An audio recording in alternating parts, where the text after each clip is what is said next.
Hello, and welcome to Edge of Your Seat. In 2017, I saw 100 films at the cinema, and over the course of the next 5 episodes, I'm going to review them all.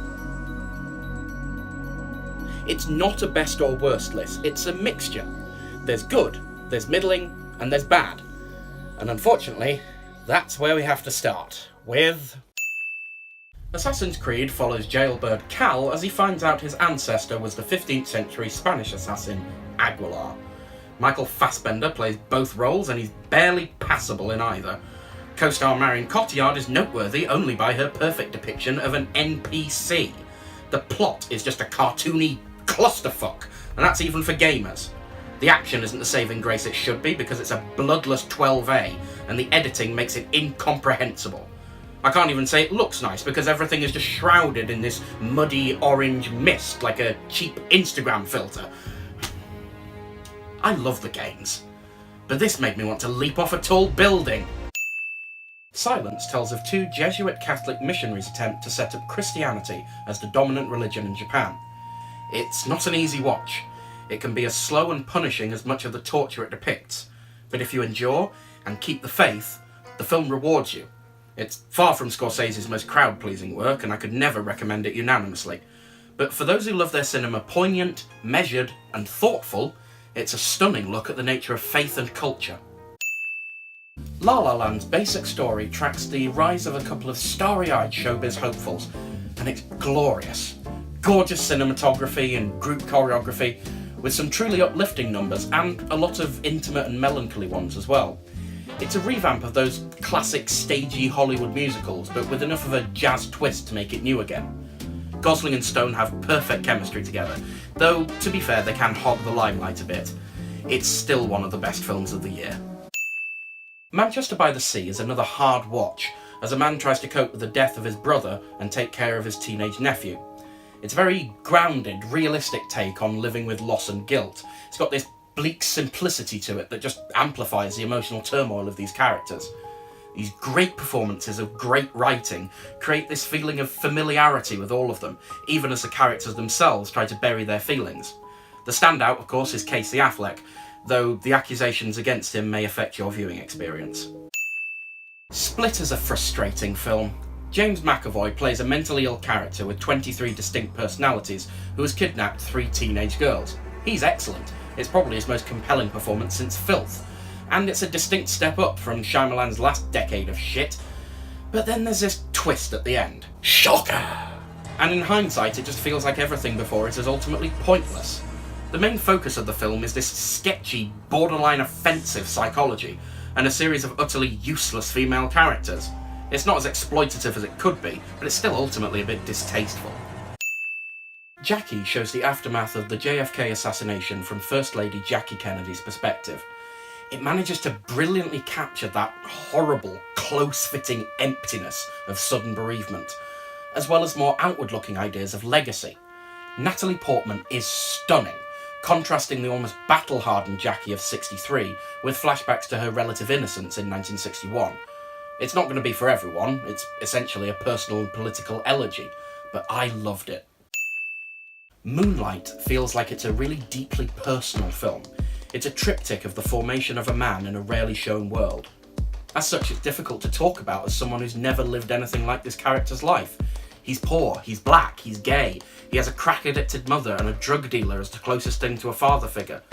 But honestly, it doesn't matter. The whole thing has such great work either side of the camera that this guy's search for identity becomes both real and vital. The Oscar win was well deserved here. Lion is very much a film of 2 halves. Newcomer Sonny Power dominates the first half as the young boy Saru, accidentally lost in Calcutta with no parents, no grasp of the language, and no way to get home. The second half sees him as a grown man, played by Dev Patel, coming to terms with his dual identity after being adopted by an affluent Australian family. It's excellent throughout, especially thanks to some wonderful cinematography of India and the engrossing performances by the 2 Sarus. T2 Trainspotting is as much a low as it is another high, but that sort of works for it. It reunites the old gang, Brent and Spud, Sick Boy, Begbie, 20 years after the events of the first film. So while there's a lot of the same energy and style, there's also a lot more melancholy to it, an almost forced maturity. It wisely makes nostalgia a key part, with characters trying and failing to recapture their youth. The film itself is trying to do something similar, which makes it more forgivable for not being quite as good. Everyone grows up, but maybe not enough. In other words, it's good. It's a good sequel, but it's never going to have the same cultural impact as the first one. Hacksaw Ridge stars Andrew Garfield as a devout Christian in Japan at a time of severe turmoil leading to strenuous testing of his faith. So quite like Silence, really. But while Silence mitigated its religiosity with a culture clash, Hacksaw doubles down on the hero's martyrdom by showing the struggle of a pacifist medic in some of the most graphic World War II scenes ever filmed. As much as I might dislike Mel Gibson as a person, as a director here he's compelling as hell. Well worth a watch. Maybe with a sick bag.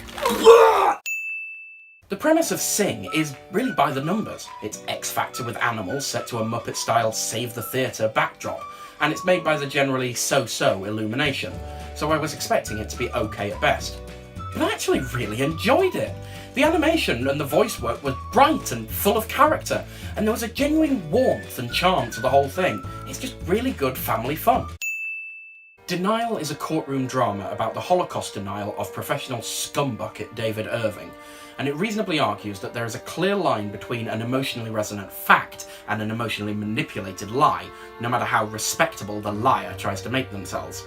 Rachel Weisz and Timothy Spall are in turns inspiring and repulsive, but always captivating as the two sides of the case. This needs showing in schools. It's not just a good film, it's an important one.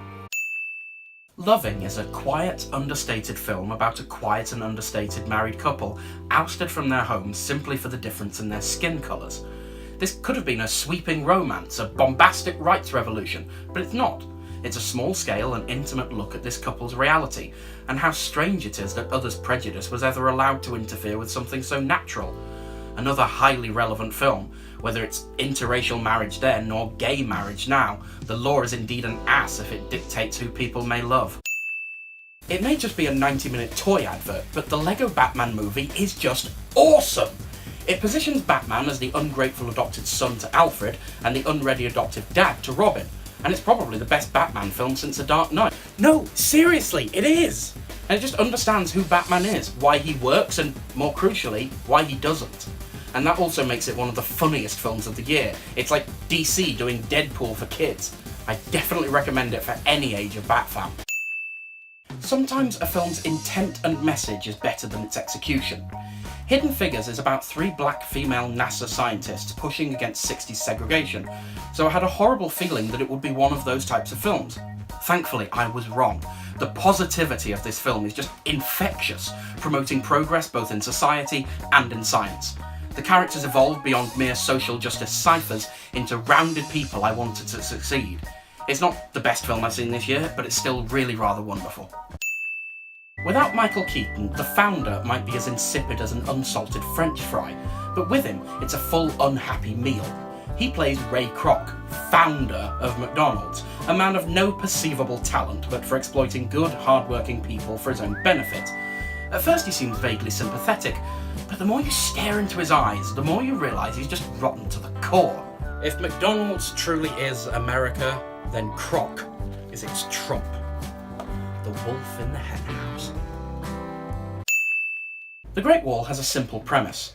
Matt Damon, Willem Dafoe and Oberyn from Game of Thrones help the Song Dynasty Chinese army defend the border against giant alien lizard monsters? It's daft. It's like Hero by way of Starship Troopers. But somehow it's still bloody good fun. The CGI can be a little ropey, but the visuals are still stunning. And for all the talk of whitewashing and Damon being this white saviour, he's really just there as a big-name American audience surrogate. The film actually belongs to Tian Jing. She's just fantastic. Fences is the film adaptation of August Wilson's play about a black working-class man with a chip on his shoulder that slowly poisons his relationships with his wife and son. It's long, slow-moving, tense, with an emphasis on character building over plot. The stage background is very clear, scenes take their time, and most of the action is confined to one house. But because of that, the main draw is that acting. Denzel Washington and Viola Davis are just transfixing. Her Oscar was well deserved, but it should have been for Best Actress. Patriots Day is a grounded and gritty retelling of the Boston Marathon bombings. It wisely avoids making it explicitly about creed or culture, and rather focuses on the effects it had on the citizens. Boston sharp to Boston strong. Of course, there's a specific emphasis on the police, with Marky Mark, John Goodman and J.K. Simmons all giving great understated performances. The build-up of tension during the marathon is expertly handled, and told from enough different angles to avoid the gung-ho jingoism that the title might suggest. A Cure for Wellness is beautiful and it's disgusting. The story is classic gothic horror. Traveller called Lockhart visits Eerie Castle on the hill, dreaded and distrusted by the locals for its dark past, but it's also got an element of gross-out body horror to it. It's Kubrickian in its careful shot composition of the castle's now clinical halls, slowly amping up the dread. Unfortunately, it's also like Kubrick in that it can be overlong and a bit self-indulgent, but when it works, it's just repulsively mesmeric.